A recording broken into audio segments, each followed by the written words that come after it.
Bismillahirrahmanirrahim. Assalamualaikum warahmatullahi wabarakatuh. Alhamdulillah wassalatu wassalamu ala Rasulillah wa ala alihi wa sahbihi wa mawalah wa la hawla wa la quwwata illa billahi wa ba'd. Alhamdulillah, segala puja dan puji hanya milik Allah subhanahu wa ta'ala.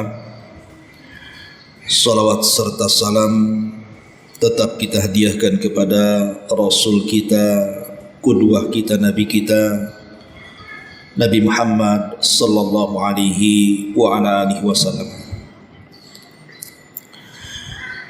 Ma'asyiral muslimat, ibu-ibu yang dimuliakan Allah subhanahu wa ta'ala, alhamdulillah di pagi menjelang siang ini kembali kita bisa duduk untuk bertalabul ilmi di Masjid Nidaul Ilmi. Dan pembahasan di hari ini kita akan membahas tentang sirah wanita terbaik dunia. Siapa dia? Dialah putri Nabi sallallahu alaihi wasallam, Fatimah Az-Zahra bintu Muhammadin sallallahu alaihi wa ala alihi wasallam. Banyak pelajaran nanti khususnya bagi ibu-ibu tentang kisah seorang Fatimah Az-Zahra ini. Karena Sayyidatu Fatimah ini kelak akan menjadi pemimpin ibu-ibu di surga.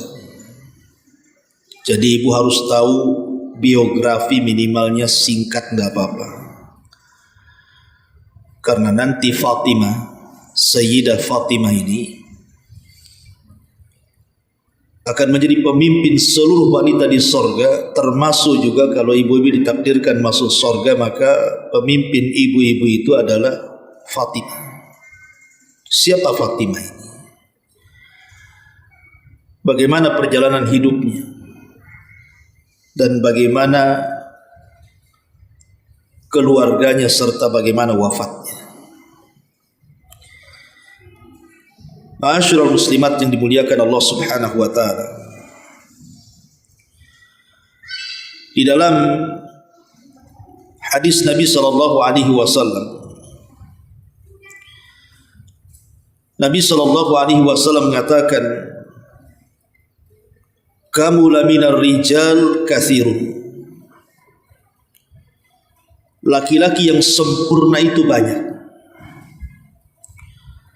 Walam yakmul minan nisa illa arba'ah. Tetapi wanita-wanita yang sempurna itu tidak banyak, hanya ada 4 wanita saja di dunia ini. Siapa mereka? Pertama, Asiyah bintu Muzahim. Asiyah bintu Muzahim ini istri daripada Fir'aun. Di mana Asiyah bintu Muzahim adalah urutan pertama wanita dari wanita-wanita terbaik dunia. Kenapa? Karena dia mengorbankan seluruh kenikmatan dunia hanya untuk mengejar kenikmatan akhirat. Bagaimana tidak Asiyah bintu Muzahim ini, ibu? Dia orang nomor 2 Mesir setelah suaminya Fir'aun. Dia adalah ratunya Mesir di zaman itu. Yang namanya ratu berarti bergelimang di hadapannya dunia dan isinya. Apapun yang dihajatkannya ada di depannya. Namanya dia ratu, ada istana, ada dayang-dayangnya, makanan-makanan enak, dan dia tinggal menunjuk saja orang-orang yang dikehendakinya untuk mengerjakan sesuatu. Itulah cita-cita manusia, mendapatkan kenikmatan dunia. Tapi semua ditinggalkan Asiyah bintu Muzahim, dan dia beriman kepada syariat anak angkatnya Musa alaihi salam dan kufur dengan ketuhanan Firaun. Akhirnya disiksa oleh Firaun dan berakhir dengan kematiannya. Tapi sebelum wafatnya, Asiyah bintu Muzahim meminta kepada Allah. Apa permintaannya? Rabbi ibnili indaka baitan fil jannah wa najjini min fir'auna wa amali wa najjini minal qaumidh dhalimin. Ya Allah, bangunkan untukku di sisimu satu istana di sorga, dan selamatkan aku dari kezaliman Fir'aun dan kezaliman orang-orang zalim. Maka Allah subhanahu wa ta'ala kabulkan permintaannya. Saat menjelang wafatnya, Allah perlihatkan istananya di sorga. Subhanallah. Itulah Asiyah bintu Muzahim. Kemudian yang kedua, Maryam bintu Imran, wanita suci, hidup di mihrab Baitul Maqdis. Ketika dia lahir, ayahnya meninggal dunia, Imran. Maka kemudian dia pun diserahkan oleh ibundanya kepada Baitul Maqdis, yang ketika itu ada seorang nabi dari nabi-nabi Bani Israel yang bernama Zakaria. Setelah banyak proses, akhirnya Nabi Zakaria terpilih untuk merawat Maryam bintu Imran ini sampai dia besar. Dan dia tidak pernah keluar dari mihrabnya. Dia ibadah saja setiap hari, ruku, sujud, berzikir kepada Allah Azza wa Jalla sampai dia dewasa. Sampai ketika Allah subhanahu wa ta'ala takdirkan dia ada hajat keluar mihrab, tiba-tiba berjumpa dengan malaikat Jibril dalam bentuk laki-laki tampan, kemudian menghadangnya. Rupanya Jibril ini adalah utusan Allah untuk memasukkan ruh Isa yang kelak akan menjadi putranya ke dalam rahim Maryam. Singkat cerita, Maryam pun kemudian hamil. Tentu seorang wanita yang dianggap suci tiba-tiba hamil, belum menikah, kira-kira apa kata manusia? Contoh, seandainya ibu ini seorang ustazah, dihormati manusia, suka ceramah kemana-mana, dikenal ibadahnya, tiba-tiba ibu hamil, padahal belum pernah menikah dan tidak punya suami. Kira-kira apa kata murid-muridnya coba? Jangan-jangan ustazah itu berzina pula, kan begitu. Lah itu yang kemudian dituduhkan Bani Israel kepada Maryam. Tapi Maryam sabar. Dan Allah subhanahu wa ta'ala balas kesabarannya dengan lahirnya Isa bin Maryam, yang kelak akan menjadi seorang nabi dari nabi-nabi Bani Israel, bahkan seorang rasul dan termasuk ulul azmi minar rusul. Dan nabi yang banyak kaitan dengan kita kaum muslimin adalah Isa bin Maryam, karena dia akan turun di akhir zaman membantu kaum muslimin untuk menyebarkan hidayah Islam di tengah-tengah ahli kitab. Ma'asyiral muslimat yang dimuliakan Allah Azza wa Jalla. Kemudian yang ketiga, Khadijah bintu Khuwailid. Dia adalah Islam yang pertama kali dinikahi Nabi. Tidak ada wanita yang lebih dicintai Rasul dari seluruh istri-istrinya melebihi Khadijah. Bahkan saat menikah dengan Khadijah, Rasul tidak berpoligami karena mencukupkan dengan Khadijah. Tapi saat Khadijah meninggal dunia di pelukan Rasul, setelah pengepungan Bani Hashim, pemboikotan Bani Hashim 3 tahun, Khadijah meninggal di pelukan Nabi.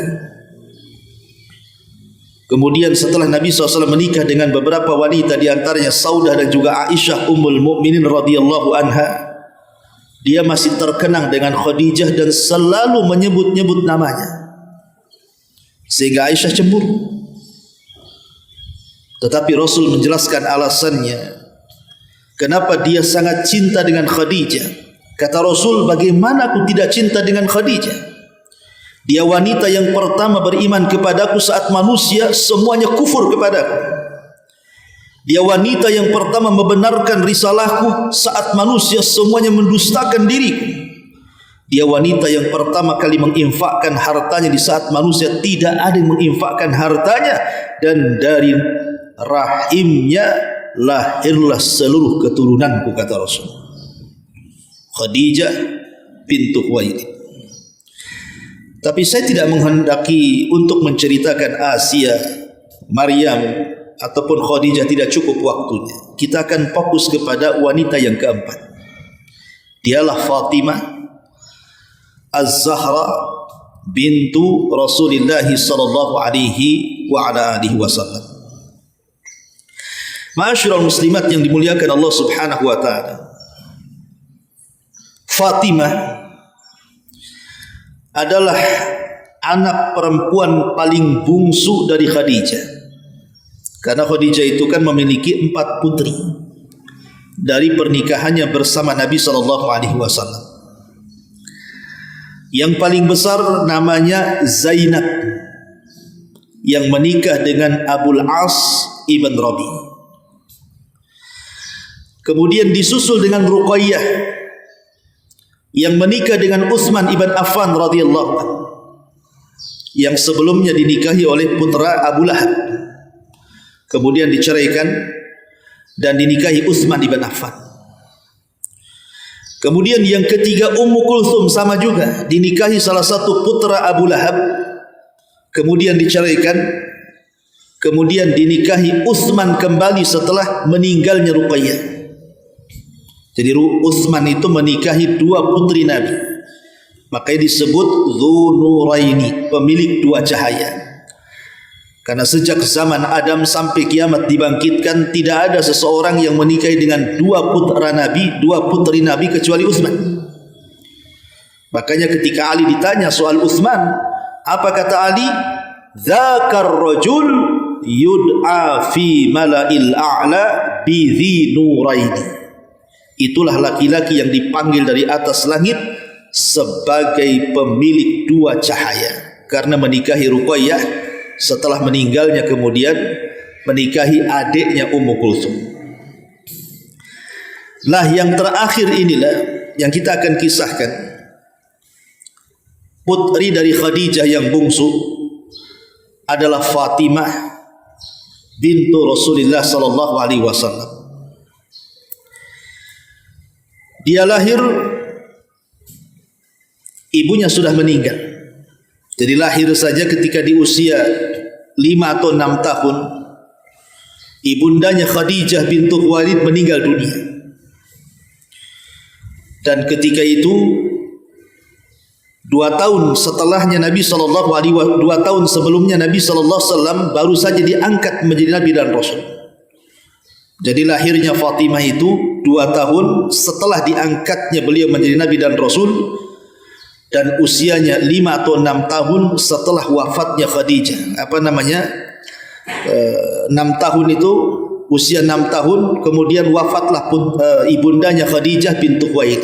Jadi saat ibunya meninggal usia dia 5 atau 6 tahun. Jadi masih kecil. La Fatimah ini menyaksikan bagaimana ayahnya Nabi SAW mendapatkan tekanan hebat dari orang-orang Quraisy, sementara dia masih kecil. Usia dia masih kecil, dia melihat bagaimana ayahnya diperlakukan oleh orang-orang Quraisy itu dengan perlakuan yang tidak menyenangkan. Ditekan, diintimidasi, dicaci, dimaki, dikatakan tukang sihir, dikatakan gila, dikatakan penyamun, dikatakan macam-macam, pemecah belah dan lain sebagainya. Artinya bahwa Fatimah dihadapkan dengan suasana yang tidak membahagiakan dalam kehidupannya. Karena tekanan orang Quraisy itu luar biasa di zaman itu. Tapi disitulah Allah Subhanahu wa taala melatih dan mengajarkan kepada Fatimah soal kesabaran. Dia sudah terbiasa dengan perkara itu. Lah Nabi SAW sangat mencintai Fatimah. Bukti kecintaan Nabi SAW kepada Fatimah, kalau Rasul sedang duduk di majelis, kemudian Fatimah datang, Rasul berdiri, kemudian menghampiri Fatimah, kemudian memeluk dan menciumnya. Bayangkan sampai Rasul berdiri karena cintanya dengan Fatimah. Bahkan apabila Nabi SAW datang dari safar, Rasul datang dari safar nih, maka kebiasaan Nabi SAW datang dari safar itu, beliau ke masjid, kemudian melaksanakan 2 rakaat sunnah pulang dari safar. Dan ini banyak yang tidak mengamalkan sunnah ini. Jadi setelah safar datang ke masjid, sholat 2 rakaat. Lah sebelum menemui istri-istrinya, maka Nabi SAW akan menemui Fatimah dulu. Subhanallah. Jadi sebelum dia datang kepada istri-istrinya, yang ditemui pertama kali setelah safar adalah Fatimah putrinya. Karena cintanya Nabi SAW kepada Fatimah ini. Baru setelah menemui Fatimah, baru Nabi SAW menemui istri-istrinya. Dan itu sebuah pertanda cintanya seorang Nabi kepada putrinya. Dan namanya selalu disebut-sebut. Jadi Nabi SAW ini selalu menyebut-nyebut Fatimah. Sampai satu hari ada salah satu pembesar itu memiliki seorang putri. Jadi ada seorang wanita putri dari pembesar-pembesar kabilah. Lah putri dari pembesar kabilah ini mencuri. Kemudian sampailah perkara ini kepada Nabi SAW. Tentu sebuah kriminal kalau sudah sampai ke pengadilan, maka tidak bisa dibatalkan. Maka karena dia putri daripada seorang pembesar kabilah, orang-orang pun merasa kasihan kalau sampai dipotong tangannya. Akhirnya kemudian mereka pun mengatakan, bagaimana kalau seandainya kita bicara dengan orang yang paling disayang Nabi, namanya Usamah putra Zaid ibn Haritha, cucu angkat Nabi. Bilang sama Usamah supaya ngomong sama Nabi, bisa enggak dibatalkan hukuman potong tangan itu. Maka Usamah pun kemudian datang kepada Rasul, meminta agar Rasul mengurungkan niat memotong tangan wanita itu. Maka Nabi SAW marah dan mengatakan, ya Usamah, atashfa'u fi haddin min hududillah? Wahai Usamah, apakah engkau hendak mencari keringanan pada hukuman dari hukuman-hukuman Allah?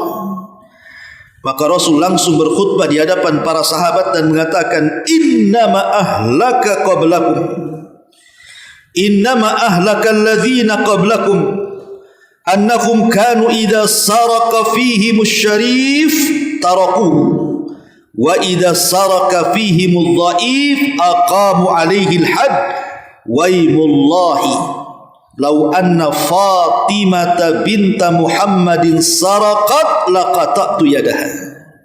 Apa kata Rasul di hadapan para sahabat? Sesungguhnya hancurnya umat sebelum kalian apabila orang-orang mulia di antara mereka mencuri atau maling, maka tidak ditegakkan hukum kepada mereka. Tapi kalau orang-orang lemah yang maling, orang-orang yang susah yang mencuri, barulah ditegakkan hukum kepada mereka. Hukum hanya tajam ke bawah dan tumpul ke atas. Maka Rasul mengatakan, demi Allah, seandainya putriku Fatimah bintu Muhammadin dia mencuri, aku yang langsung akan memotong tangannya. Putri Nabi kan banyak. Rasul tidak mengatakan seandainya Zainab mencuri, seandainya Ruqayyah mencuri, seandainya Ummu Kulthum mencuri, atau anak laki-lakinya seandainya Qasim, Abdullah ataupun Ibrahim mencuri. Tidak. Yang disebut Fatimah. Karena kecintaannya Nabi kepada Fatimah selalu disebut-sebut namanya. Seandainya Fatimah yang mencuri, kupotong tangannya, karena ingin menegakkan keadilan. Begitulah kecintaan Nabi SAW kepada Fatimah. Dan Fatimah memiliki banyak keistimewaan. Di antaranya dia memiliki sifat keberanian, Bu. Fatimah itu walaupun masih kecil, itu sudah berani orangnya. Ketika Fatimah di usia 7 atau 8 tahun, ada peristiwa yang memilukan yang terjadi kepada Nabi SAW. Jadi saat Abu Jahal ini sedang ngobrol bersama anak-anak muda orang-orang Quraisy di sekitar Ka'bah, tiba-tiba kemudian Abu Jahal mengatakan di hadapan anak-anak muda dan mengatakan, "Man arada minkum an tadha'a salaja zuri bani fulan ala dhahri Muhammadin falahu kada wa kada." Siapa di antara kalian yang hendak meletakkan salajazur? Salajazur itu kotoran unta, Bu. Jadi unta ini kalau disembeli, kemudian dibelek perutnya, itu kan isinya disebut salajazur. Ada ususnya, ada temboloknya, ada tempat kotorannya, itu disebut salajazur itu. Yang baru disembeli, yang masih berdarah-darah itu. Jadi kata Abu Jahal, siapa yang ingin di antara kalian meletakkan salajazur kotoran unta di pundak Muhammad, maka dia akan mendapatkan ini dan itu. Rupanya baru ngomong begitu, Nabi SAW tampak dari kejauhan datang dan melaksanakan solat di depan Ka'bah. Dan itu kebiasaan Nabi, solat di depan Ka'bah. Tiba-tiba kemudian dari anak-anak muda yang ada di hadapan Abu Jahal itu ada namanya Uqbah bin Abi Mu'ayth namanya. Uqbah ibn Abi Mu'ayth. Itulah orang yang paling celaka yang di tengah-tengah pemuda Quraisy itu. Berdiri dia dan mengatakan, serahkan urusan itu kepada aku, katanya. Maka Uqbah pun kemudian entah pergi kemana mencari salajazur, mencari kotoran unta, Bu. Allah takdirkan dapat pula dia kotoran unta yang masih berdarah-darah itu. Ketika dia datang, posisi Nabi SAW sedang sujud, Bu. Tiba-tiba dia letakkan salajazur di pundak Rasul yang sedang sujud. Lah Fatimah ketika itu ada di situ. Coba bayangkan. Ada seorang anak berusia 7-8 tahun melihat orang tuanya dihinakan. Dan usia Nabi SAW ketika itu sudah tua, di atas 40 tahun mendekati 50 tahun, bukan masih muda. Dia kepala rumah tangga, sudah punya istri dan punya anak. Dan Nabi SAW selalu berpenampilan dengan penampilan bersih. Bahkan Nabi SAW badannya adalah penuh dengan minyak wangi. Bahkan keringatnya Nabi SAW adalah minyak wangi. Sampai-sampai Ummu Salamah ketika melihat Rasul sedang tidur, karena kan Rasul tidak pakai AC, Bu. Kalau sholat lain dengan ibu AC 3, kayak kutub aja tuh di kamar. Nah, kamar Nabi tidak ada AC-nya, jadi keringatan lah. Bayangkan saat tidur, ditampung tuh keringat Nabi sama Ummu Salamah, diletakkan di botol, kemudian digunakan untuk olesan minyak wangi. Saking wanginya keringat Nabi. Tak tahu kalau keringat suami ibu, ya tak paham saya. Wangi tetap tak wangi, saya yakin tak wangi lah. Jadi Nabi SAW itu sampai badannya wangi. Dia suka berpenampilan rapi, pakaiannya bersih, usianya sudah tua. Bayangkan dihinakan, marwahnya di mana? Masyarul muslimat yang dimuliakan Allah Azza wa Jalla, dan itu disaksikan oleh Fatimah yang usianya ketika itu 7 tahun atau 8 tahun. Dia melihat ayahnya dihinakan, apa enggak sakit hati itu? Tapi Fatimah sangat berani. Padahal di hadapannya ada Abu Jahal, ada para pembesar Quraisy, anak muda yang sedang mentertawakan peristiwa itu di hadapan Fatimah. Dengan beraninya Fatimah yang usianya masih kecil mendatangi para pembesar Quraisy itu dan mencaci maki mereka, Bu. Dicacinya Abu Jahal, dicacinya anak-anak muda Quraisy kafir itu. Kemudian setelah itu menghampiri ayahnya yang sedang sujud, dibersihkanlah kotoran unta di pundak Rasul sampai betul-betul bersih walaupun tidak bersih betul. Setelah kemudian Nabi SAW menyelesaikan salatnya dan menyingkat salatnya, maka Nabi hanya bisa sabar. Tapi Fatimah geramnya tidak ketulungan. Dia mengatakan kepada Nabi ayahnya, "Ya Abi, ud'u ala haula." Wahai ayahku, doakan kecelakaan kepada mereka. Doakan kecelakaan kepada mereka. Jadi Fatimah meminta kepada Nabi SAW yang usianya ketika itu masih kecil, mengatakan kepada Rasul, doakan kecelakaan kepada mereka. Maka Rasul SAW terpancing dengan ucapan Fatimah. Maka Rasul pun mendoakan buruk dengan menyebut namanya satu-satu. Semoga Allah beri kecelakaan kepada Abu Lahab, kepada Umayyah, kepada Uqbah. Semua disebutkan orang-orang yang ada di situ dengan namanya. Subhanallah. Semua orang yang dilaknat Rasul saat peristiwa itu semua terbunuh dan terhina di perang Badar. Allah kabulkan doanya.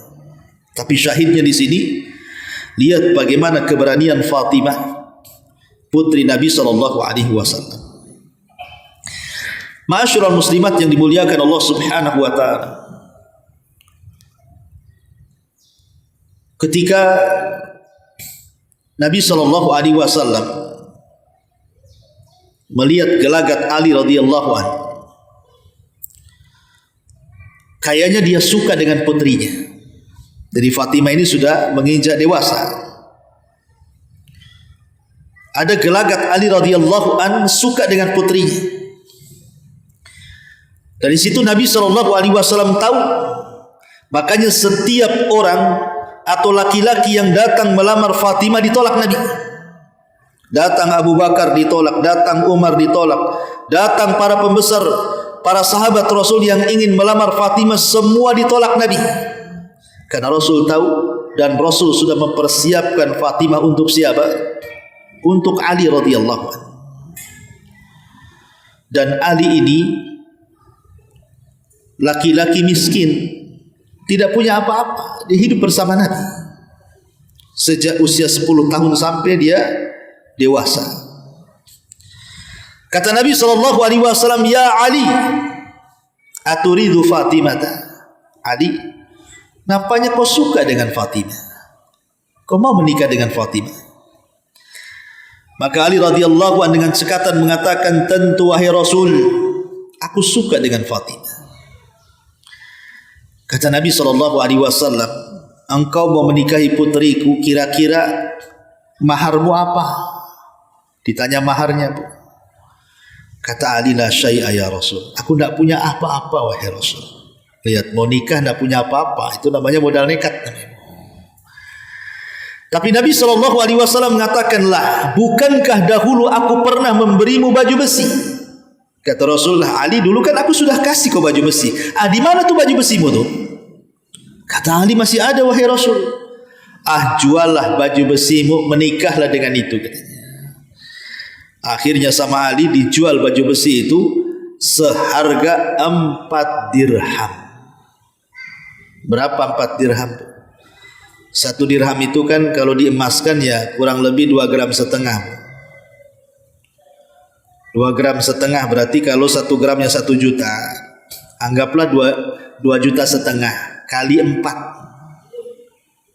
berarti 10 juta lah itu modal nikahnya, Bu.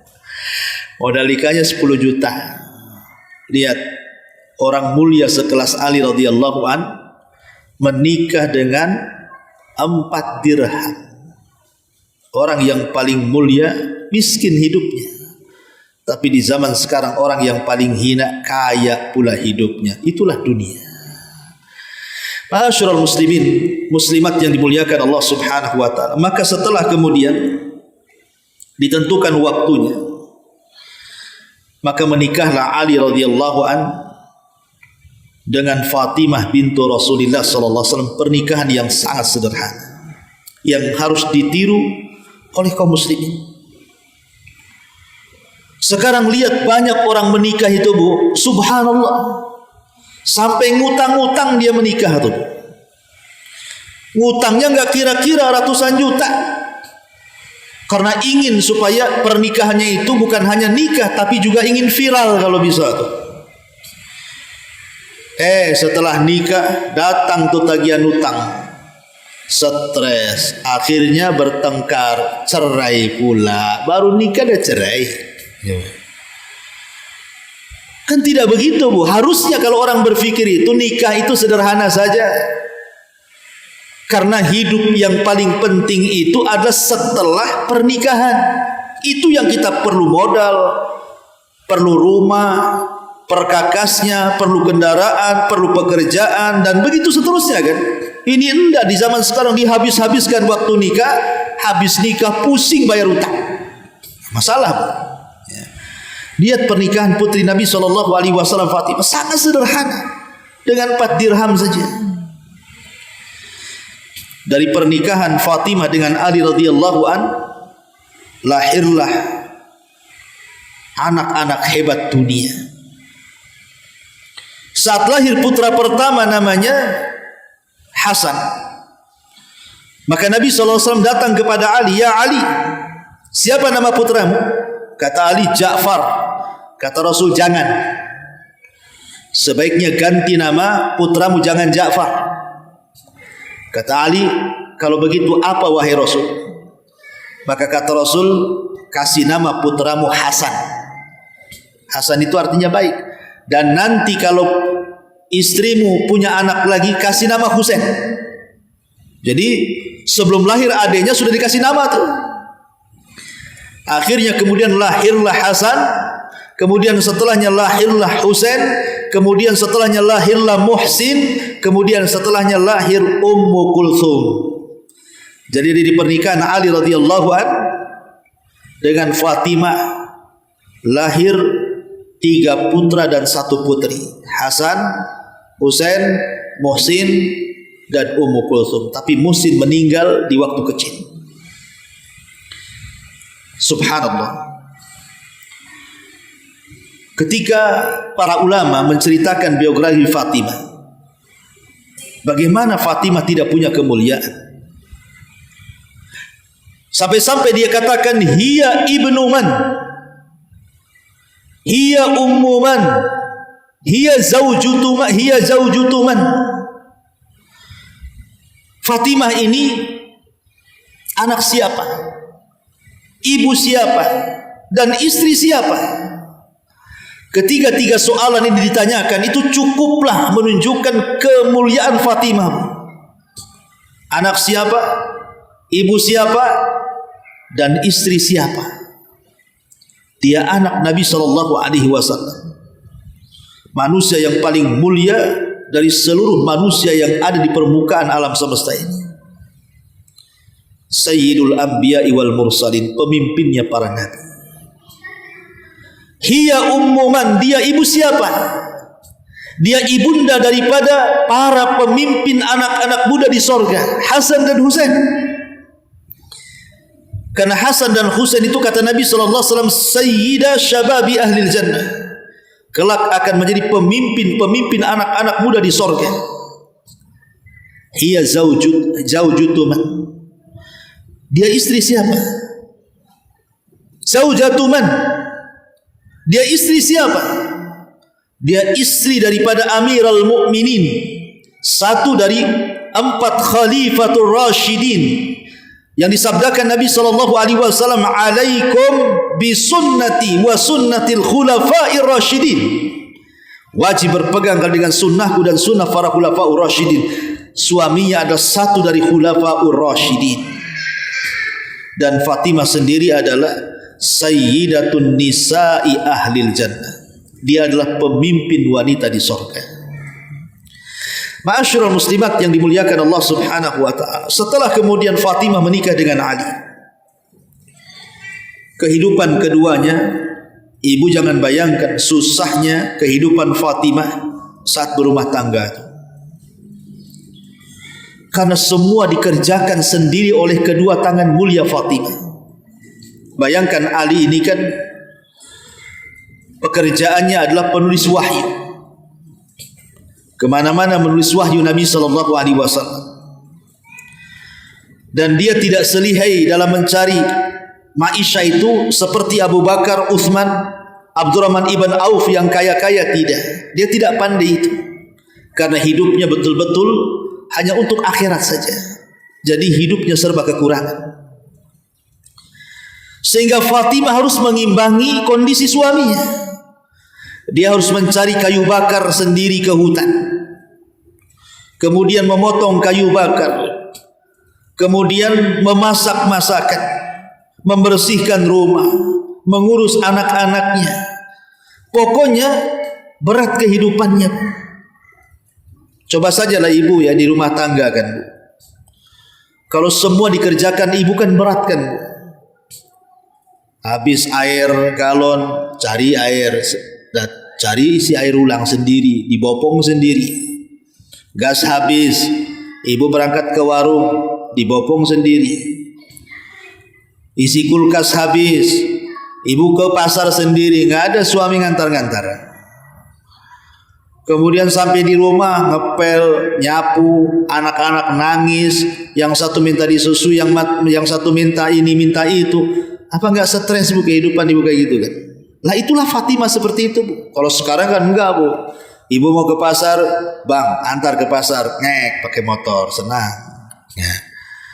Habis ini Bang, air, telepon aja tuh lah. Kan ada isi air itu, telepon datang. COD, main COD sekarang Ibu. Ya. Apa enggak enak kehidupan Ibu sekarang? Dikit-dikit COD, dikit-dikit COD. Tapi Fatimah ini nggak bisa bayangkan. Kita lihatlah orang-orang di desa itu susahnya mereka jalan kaki ke sana kemari. Wajar karena Fatimah juga manusia bukan malaikat. Adalah waktu-waktunya dia itu bosan. Namanya wanita dan juga manusia juga. Fatimah ini ada waktu-waktunya juga jenuh, Bu, dengan aktivitas sehari-hari seperti itu.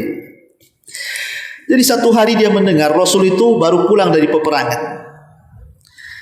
Dan dalam peperangan itu dimenangkan. Kemudian membawa beberapa tahanan wanita, budak-budak wanita. Jadi Fatimah itu menghendaki agar Rasul memberikan beberapa budak wanitanya untuk membantu di rumahnya. Berangkatlah Fatimah setelah izin dengan suaminya Ali ke rumah Nabi SAW. Masalahnya ketika sampai di rumah Nabi, tak ketemu dengan Nabi, ketemu pula dengan Aisyah Ummul Mukminin, ibu tirinya. Dan ingat bahwa Fatimah itu umurnya lebih tua dibandingkan Aisyah, Bu. Ya. Fatimah itu lebih tua 2 tahun daripada Aisyah. Aisyah lebih muda dari Fatimah, tapi sudah menjadi ibu tirinya. Akhirnya kemudian Fatimah ini, ya walaupun Aisyah itu lebih muda, tetap dia menganggap itu ibunya karena adab dan akhlak tentunya. Maka Fatimah tidak segan-segan mengutarakan kemauannya kepada Aisyah agar Aisyah menyampaikan kepada Nabi. Diceritakanlah kesusahannya kepada Aisyah, bahwa dia perlulah seorang pembantu yang bisa membantu di rumahnya. Maka Aisyah radhiyallahu anha kasihan. Akhirnya kemudian setelah Fatimah pergi datang Rasul, disampaikanlah oleh Aisyah kepada Rasul bahwa Fatimah begini dan begitu. Maka Nabi SAW bergegas mendatangi Fatimah dan Ali radhiyallahu anhu di rumahnya. Setelah sampai ke rumahnya, maka Nabi SAW mendudukkan keduanya. Kemudian Nabi SAW mengatakan kepada Fatimah dan juga Ali, aku dengar kalian menghendaki pembantu untuk membantu di rumah kalian berdua. Kata Fatimah dan Ali, tentu wahai Rasul. Maka Nabi SAW mengatakan kepada keduanya, ala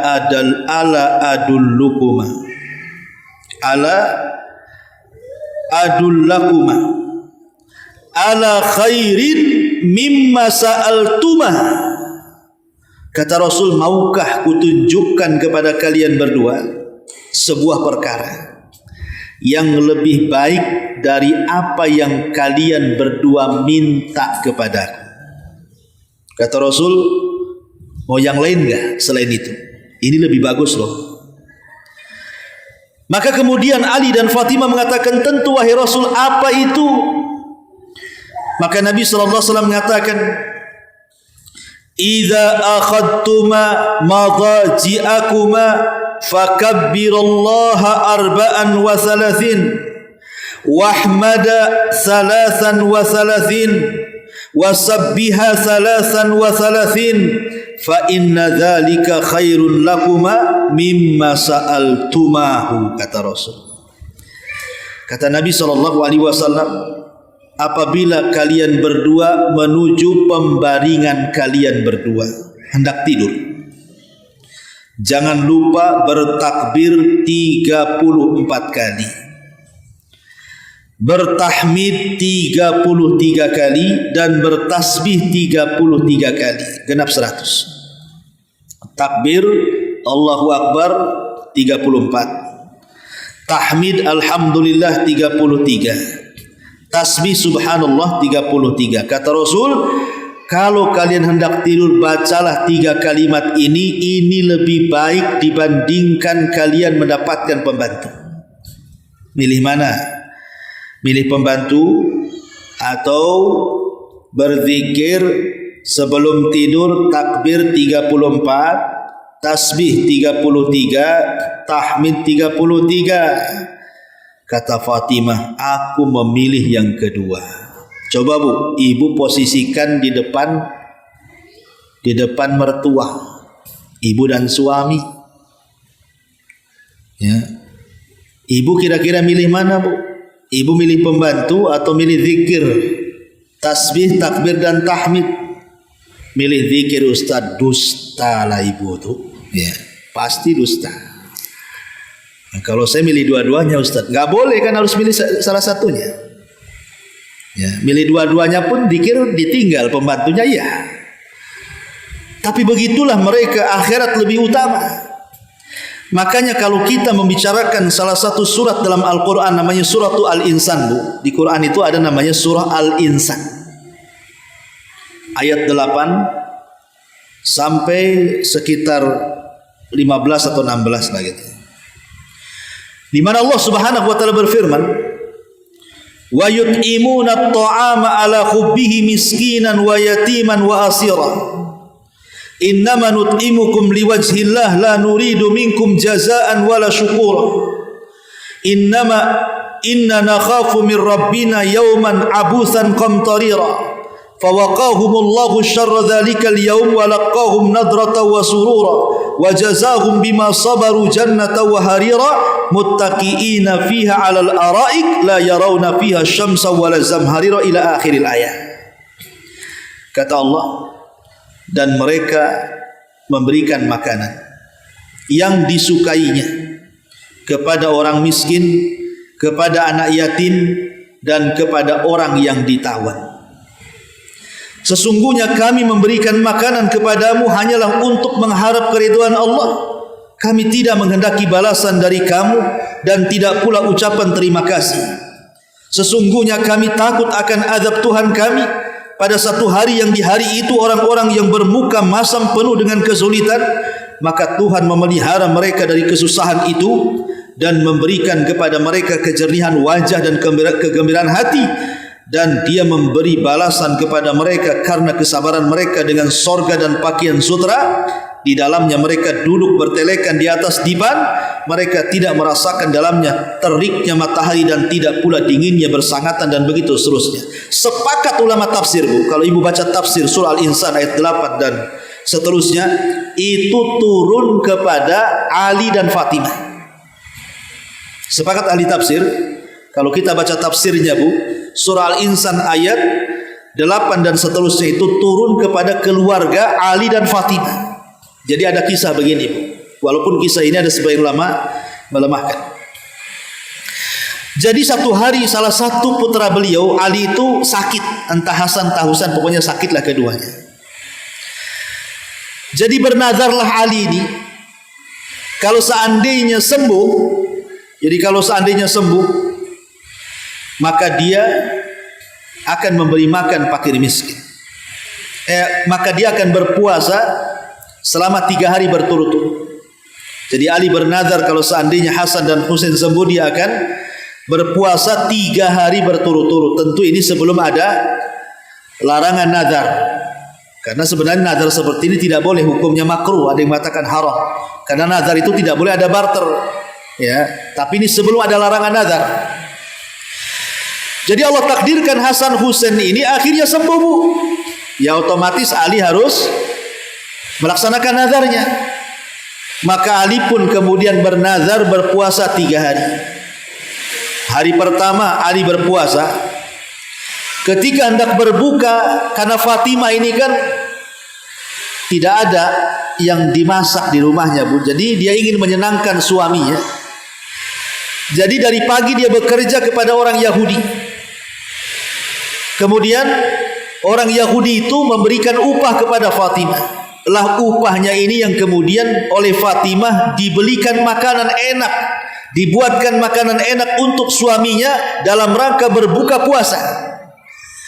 Harusnya gitu Bu. Jadi kalau suami puasa Senin Kamis, ibu tak puasa, ibu masak masakan yang enak untuk suaminya supaya ibu dapat pahala puasa juga.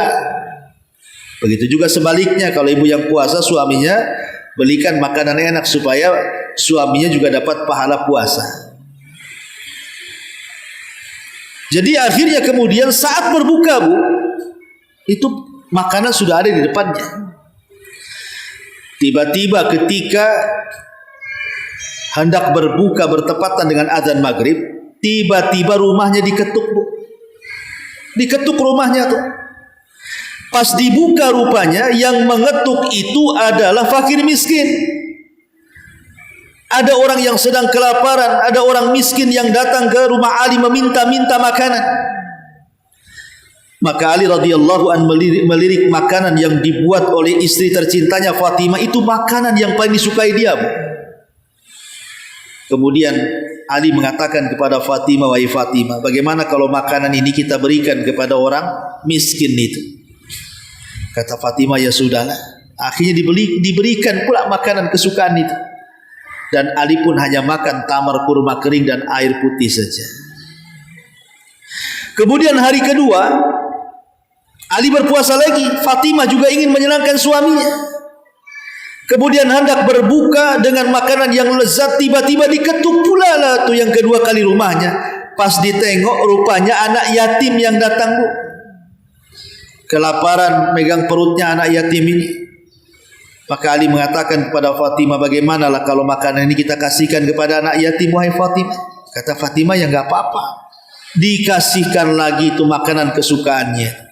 Akhirnya Ali hanya buka dengan tamar dan air putih saja. Hari ketiga dia berpuasa lagi. Fatimah juga menyediakan makanan enak juga. Ketika hendak berbuka diketuk pula lah itu yang ketiga kali rumahnya. Rupanya yang datang tawanan perang, kelaparan, meminta makan. Maka Ali radhiyallahu an kemudian mengatakan kepada Fatimah, bagaimana kalau makan itu kita kasihlah kepada dia.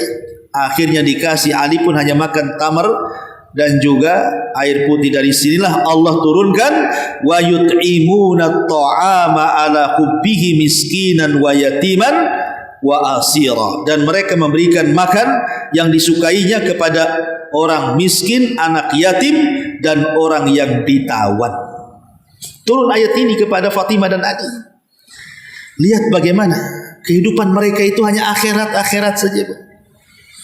Saya enggak yakin Bu kalau ibu umpamanya lagi makan enak nih di rumah nih. Suami sudah gajian, akhirnya ibu masaknya Ya gulenya, ya satenya, ya rendangnya, semua lah ada di meja tuh. Tiba-tiba rumahnya diketuk, Bu. Orang miskin datang. Kira-kira ibu ngasih satu meja sama orang miskin tuh? Gak yakin saya.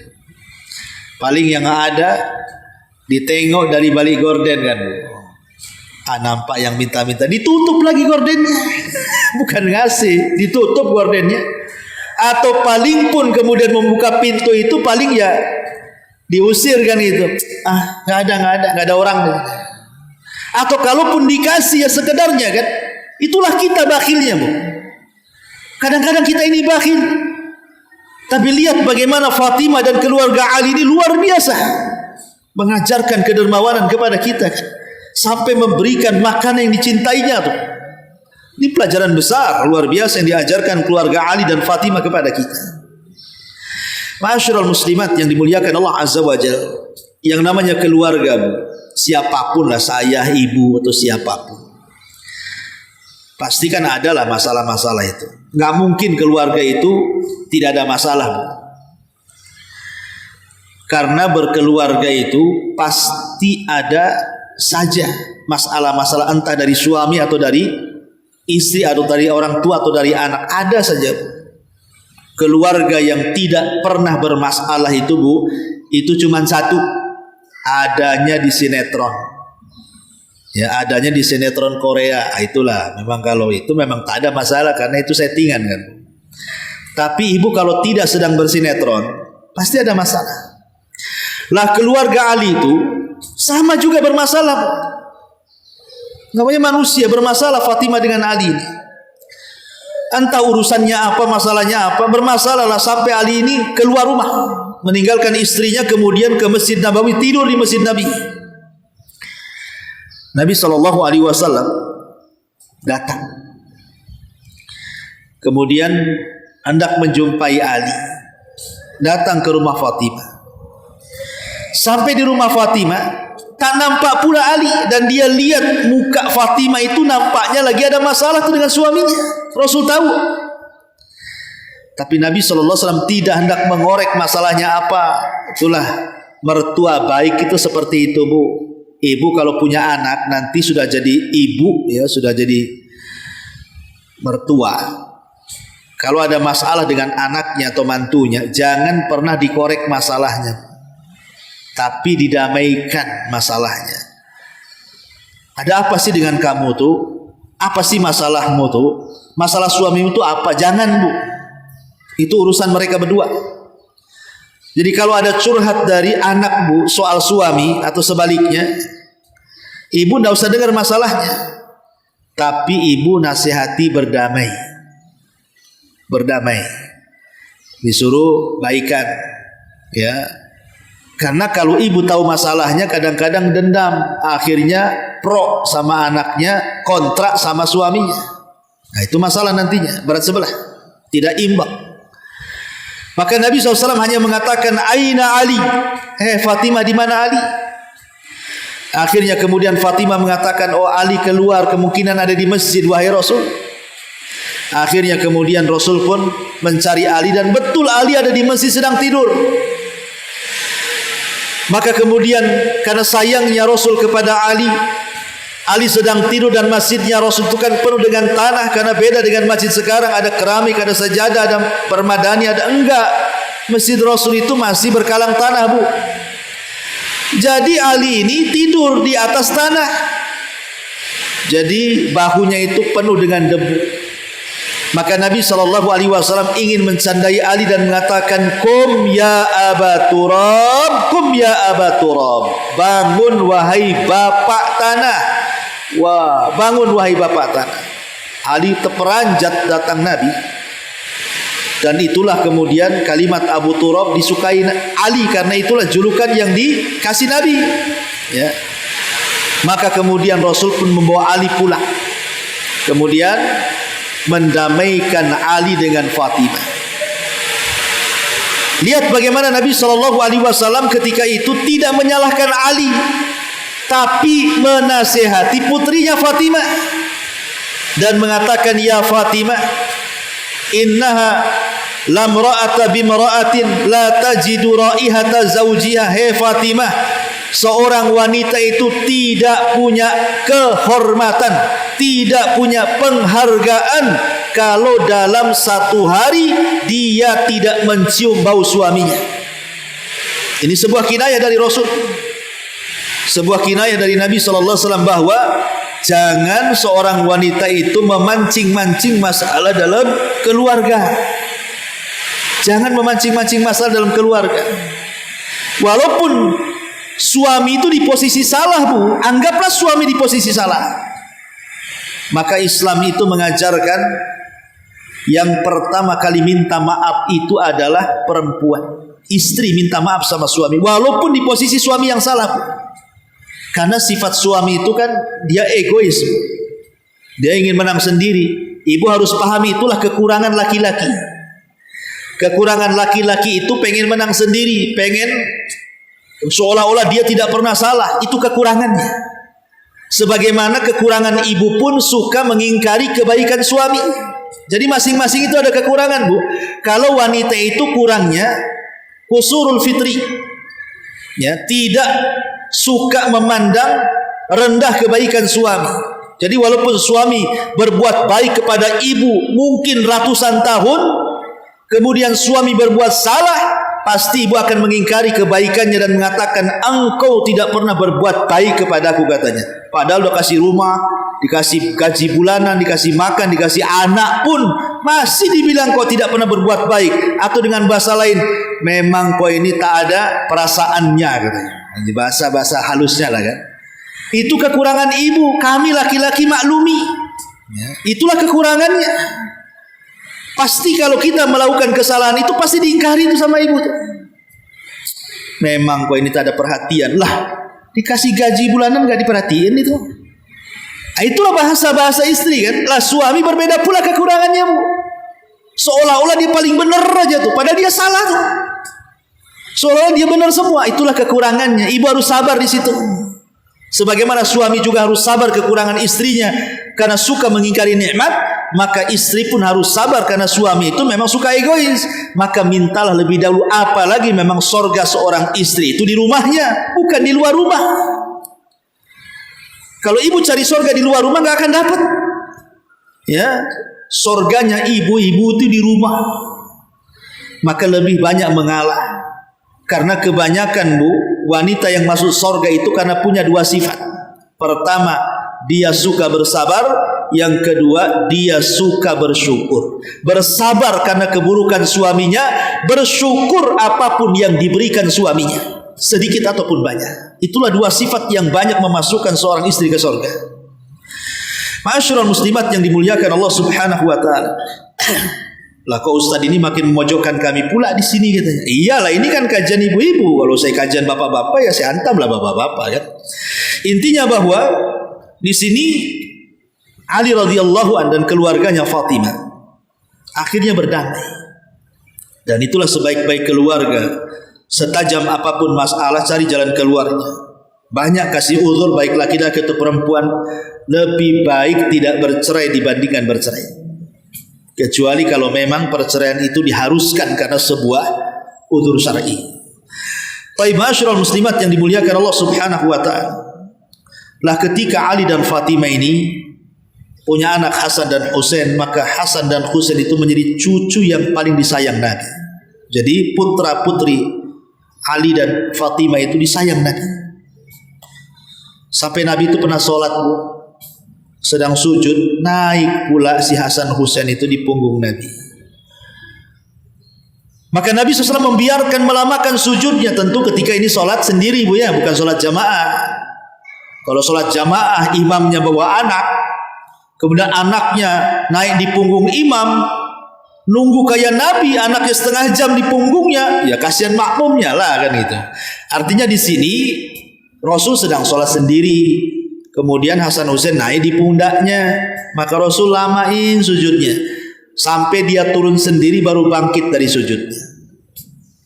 Saya bayangkan Rasul itu sayang sampai ketika kepada anak-anak yang lainnya juga sama, cucu-cucu yang lain seperti umpamanya kepada Umamah. putri daripada Zainab. Rasul kadang-kadang kalau Umamah menangis dia digendong sambil sholat itu. Kalau ruku sujud diletakkan. Jadi tidak mengapa bu sholat itu bawa anak tuh tidak apa-apa. Jadi kalau anaknya rewel, ibu sedang sholat, ambil anak itu gendong supaya tidak nangisnya tidak kekencengan kan, supaya tenang anak itu. Kemudian ketika ruku sujud diletakkan lagi. Begitu caranya, tidak ada masalah. Gerakan sholat dalam menggendong anak ini pernah dilakukan Nabi SAW. Ma'asyiral muslimat yang dimuliakan Allah Azza wa Jalla. Dan Fatimah ini memiliki perasaan malu yang luar biasa. Ketika Nabi SAW bertanya kepada para sahabat Nabi SAW tentang sifat malu, semua sahabat termasuk Ali yang hadir di situ tidak bisa menjawab. Maka pulanglah para sahabat-sahabat itu termasuk Ali. Maka Ali kemudian ketika pulang bertanya kepada istrinya Fatimah dan mengatakan, wahai Fatimah, tadi Nabi bertanya soal sifat malu. Kira-kira apa jawabannya? Maka Fatimah mengatakan sifat malu seorang wanita adalah alla yarahar rijal. Dia tidak mau ditengok oleh laki-laki. Tidak mau menampakkan auratnya yang akhirnya dipertontonkan di hadapan laki-laki. Itulah sifat malu. Subhanallah. Lihat bagaimana sifat malu yang dimiliki Fatimah yang dikatakan Rasul, al-haya'u la ya'ti illa bi khairin. Sifat malu tidak mendatangkan kecuali kebaikan. Betapa banyak wanita hari ini tidak mencontoh Fatimah. Sengaja mereka itu membeli pakaian yang membuka aurat-aurat mereka. Itu dosa jariah itu namanya tuh. Mana sifat malunya? Mana mereka dengan Fatimah? Ngaku umat Nabi, ngaku cinta kepada ahli bait, tetapi mereka menampakkan aurat-aurat mereka. Bahkan Fatimah ketika usianya 24 tahun, dan itu akhir hidupnya. Fatimah itu meninggal di waktu muda. Usia wafatnya itu ketika usia dia 24 tahun. 24 tahun masih muda kan? Fatimah itu meninggal di usia 24 tahun. Sebelum meninggal dia bertanya kepada Asma bintu Umais. Jadi Asma ini istri Abu Bakar. Dia bertanya kepada istrinya Abu Bakar, Asma, wahai Asma, saya takut kalau seandainya aku meninggal, kemudian saat aku sudah menjadi jenazah, auratku tersingkap. Jadi Fatimah sampai terpikir kalau dia meninggal kemudian jenazahnya dilihat auratnya itu malu banget gitu. Padahal sudah jadi mayat itu. Dia mengemukakan kepada Asma. Maka Asma pun mengatakan, kalau begitu hai Fatimah, buatlah baju seperti yang dilakukan orang-orang Habasyah gitu. Nah, pakailah baju itu kemudian di kain kafani baru, engkau tidak akan terlihat auratmu. Ma'asyiral muslimat yang dimuliakan Allah Subhanahu wa taala, maka di hari yang Allah Subhanahu wa taala sudah takdirkan, di usia Fatimah 24 tahun, Fatimah pun terserang penyakit. Kemudian dia sakit, dan sakitnya mengantarkan kewafatannya. Tapi sebelum dia meninggal, dia berusaha menggunakan pakaian yang ketika dia sudah jadi jasad tanpa ruh, dia tidak hendak auratnya nampak kepada siapapun. Maka ketika itu Fatimah meninggal dunia setelah dimandikan, dikafankan. Maka Fatimah dikuburkan di malam hari di kuburan Baqi' Gharqad, dan yang turun kepada kuburannya ketika itu adalah suaminya Ali radhiyallahu anhu, kemudian Abbas, dan juga putranya Fadl ibn Abbas radhiyallahu anhu. Maka Fatimah radhiyallahu anha pupus di usia yang sangat muda, tetapi dia sudah menjadi pemimpin wanita di sorga. Kenapa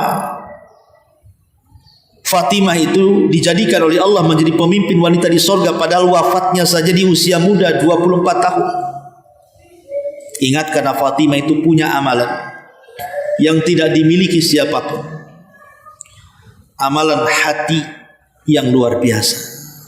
sangat mencintai Nabi SAW yang merupakan Nabi dan Rasul dan sekaligus ayahandanya. Dan amalan hati itu jauh lebih mulia dibandingkan amalan badan. Wallahu a'lam bishawab. Inilah diantara sekilas tentang biografi Fatimah bintu Rasulullah sallallahu alaihi wasallam. Semoga jadi pelajaran bagi kita semuanya. Taib, sebelum bisa tutup, kalau ada yang bertanya silahkan. Oh ya.